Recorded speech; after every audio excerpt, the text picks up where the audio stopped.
लेकिन गुस्सा कब आना चाहिए?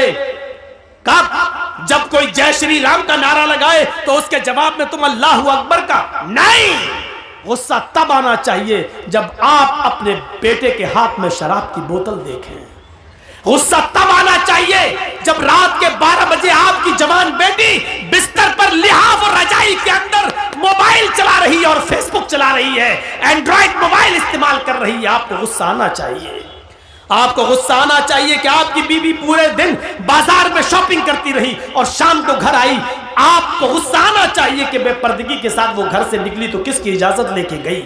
आपको गुस्सा आना चाहिए कि आपकी बेटी स्कूल जाती है तो किसके साथ जाती है और किसके साथ आती है। उसके आने और ले जाने के लिए कौन, आपने किसको मुतय्यन किया है। अकेले अगर जाती है या मोहल्ले की चंद सहेलियों के साथ जाती है तो आपको उन मोहल्ले और गांव की चंद सहेलियों पर एतबार कैसे है? क्योंकि सहेलियां एक दूसरे की सहेली होती है। तुम मेरी मत कहना, मैं तुम्हारी नहीं कहूंगी। तुम अपने बॉयफ्रेंड के साथ जाओ, हम अपने बॉयफ्रेंड के साथ जाते हैं और घर जब पहुंचेंगे तो हम लोग एक साथ हो लेंगे। तुम हमें फला जगह पे मिल जाना। आपने अपनी बेटी को गांव की चंद लड़कियों के साथ स्कूल जाने की इजाजत कैसे दे दी? और दे दी तो आपने उसका पीछा करके कभी देखा? कभी आपने पूछा कि स्कूल से ये लड़की कितने बजे गई, हमारे घर पे कब पहुंचती है? ये हिसाब किताब कौन करेगा?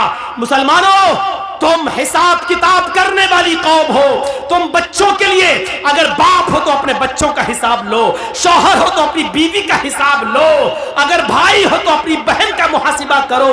मुहासिबा जिंदे करते हैं, मुर्दों से हिसाब नहीं लिया जाता है। हिसाब जिंदों से तलब किया जाता है, मुर्दों से नहीं। तुम जिंदा कौम हो, हम तुमसे हिसाब ले सकते हैं। ये मदरसे में कितना चंदा हुआ है आपने दिया है, आप हिसाब लो मदरसा कमेटी से। मदरसे कमेटी के लोगों को बुरा नहीं मानना चाहिए, क्योंकि एक एक रुपया आपकी अमानत है, आपके बच्चों पर ही खर्च होगा। इसलिए हिसाब जिंदे लेते हैं, हिसाब जिंदे देते हैं। हजरत उमर जब मिंबर पे खड़े हुए और नई कमीज पहनकर खुतबा देने लगे तो एक नौजवान उठा और कहने लगा, उमर खुतबा देना बंद कर, तकरीर करना बंद कर, खुतबा नहीं देने दूंगा। हजरत उमर ने कहा, क्यों, वजह क्या है? कहा, पहले इस बात का हिसाब दो, ये नया कुर्ता तुम्हारे पास कहां से आया? तुम्हारी तनख्वाह बैतुल माल से इतनी नहीं है कि तुम नई कमीज सिला सको। आज नया कुर्ता तुम्हारे पास कहां से आया? हजरत उमर कहने लगे कि इसकी सफाई मेरा बेटा देगा। हजरत उमर फारूक का बेटा उठता है, सफाई पेश करता है कि बैतुल माल में जो चादरें आई थी वो सारे मुसलमानों में तकसीम होना थी। एक एक चादर सबको मिली, मेरे बाप को भी एक चादर मिली। मेरे बाप ने उसी चादर की कमीज बनवा ली है।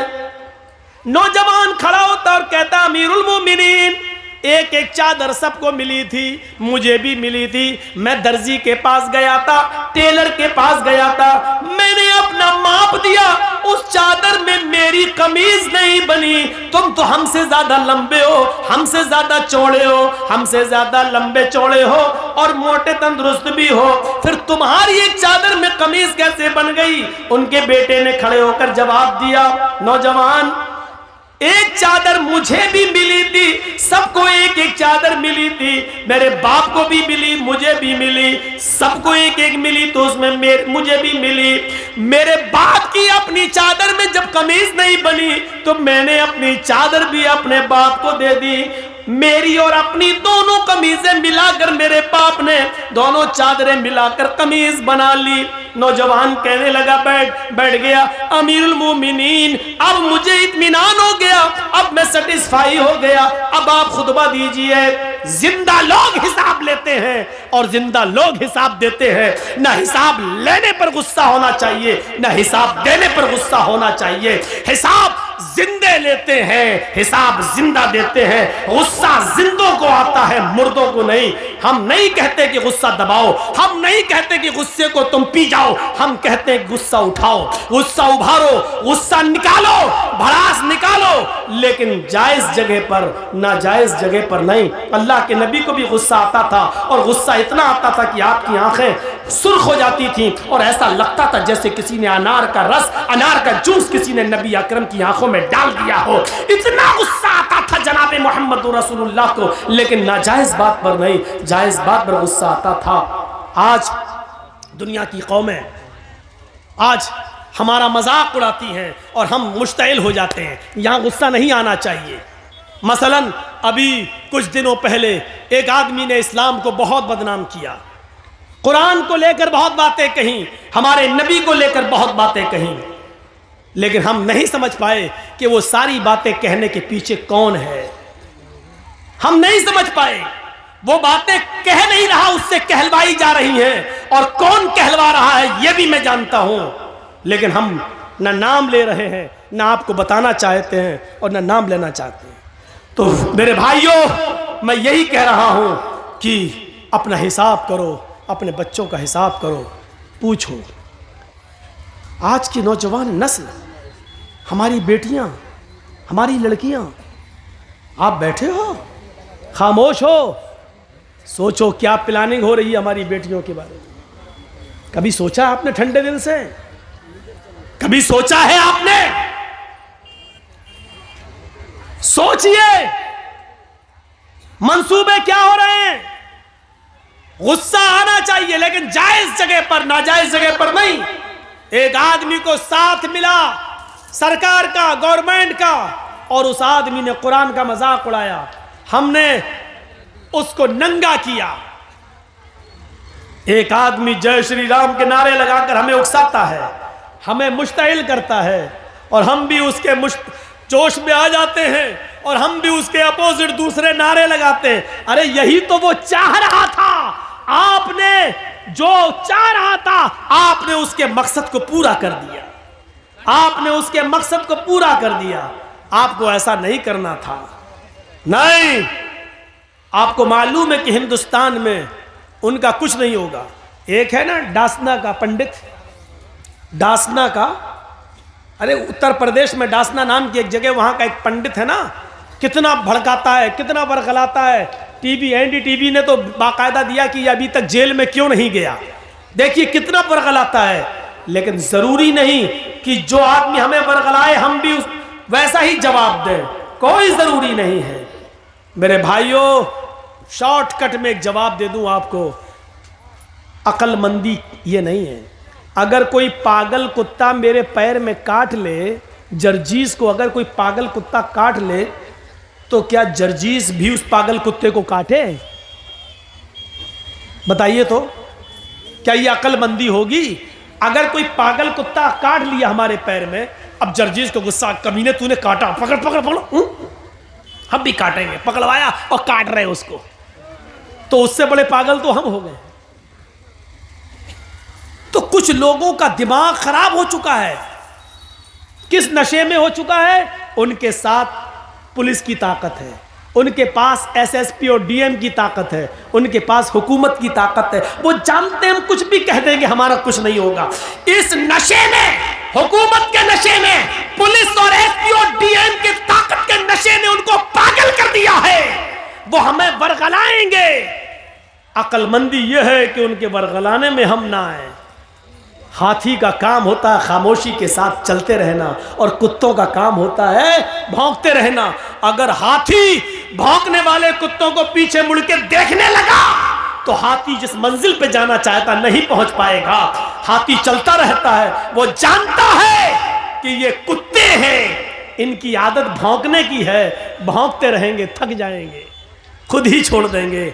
इन भौंकने वाले कुत्तों को उनकी हालत पे छोड़ दो। हम भौंकने वाले कुत्तों का नाम भी ले देते, आप समझ जाओ। और जिसने इन भौंकने वाले कुत्तों को समझ लिया, वो पूरी तकरीर समझ गया। समझ लो कि वो कामयाब हो गया मेरे भाइयों। लेकिन हमने तुम्हें समझा दिया इशारों में। जो इन भौंकने वाले कुत्तों को समझ जाए, वो पूरा जलसा समझ गया। और समझ लो कि मुखिया जी के कराए हुए जलसे को आपने कामयाब कर दिया। मेरा इशारा समझ जाओ, भौंकने वाले कुत्ते कौन हैं, और हाथी बनने की कोशिश करो। खामोशी के साथ चले जाओ और भौंकने वाले कुत्तों के भौंकने का जवाब मत दो। यही तुम्हें इस्लाम ने सिखाया है।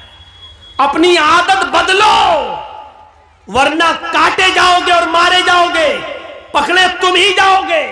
आपको मालूम है, एक तालाब पर बह रहा था एक नदी, ऊपर पहाड़ से एक नदी के पानी इधर से आ रहा था, नदी बह रही थी, और जहां से पानी बह रहा था, वहां शेर पानी पी रहा था और दूसरी तरफ बकरी पानी पी रही थी। मैं तुम्हारे हालात बतला रहा हूं, सुनो, इशारों में बतला रहा हूं, समझ लो।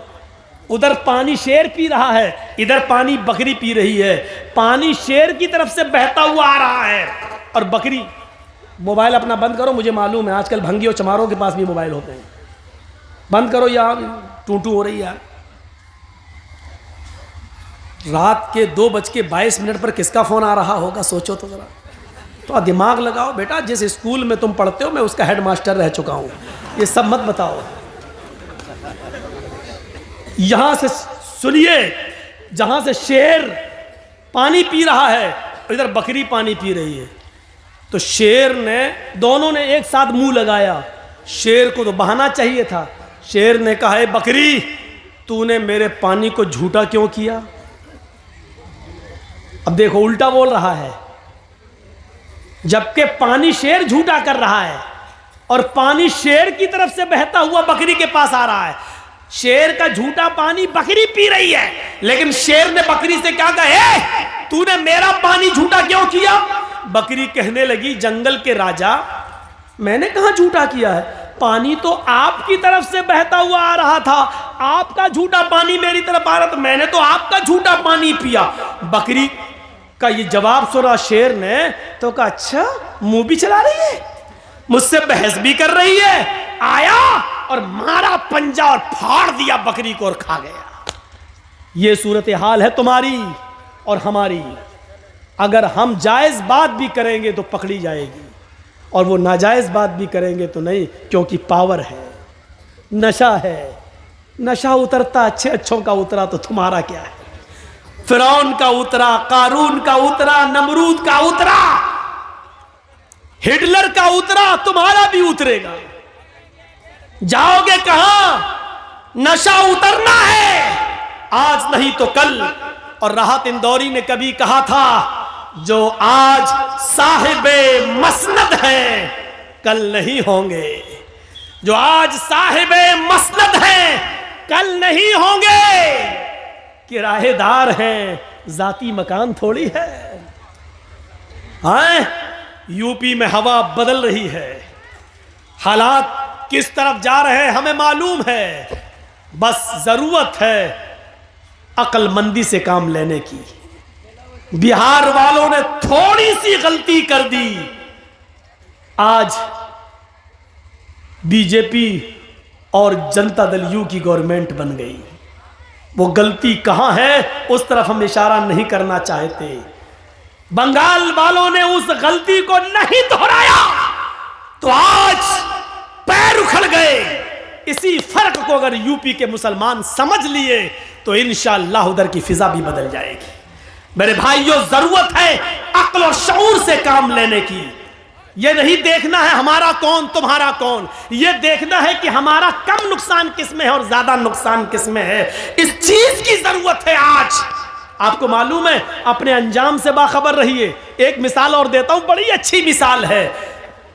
एक शेर, सुनिएगा मिसाल। ए भैया बैठ जाओ, ए चाय वाले बैठ जाओ, बहुत बिक चुकी है तेरी चाय। बड़ी अच्छी मिसाल है, जरा देखिए।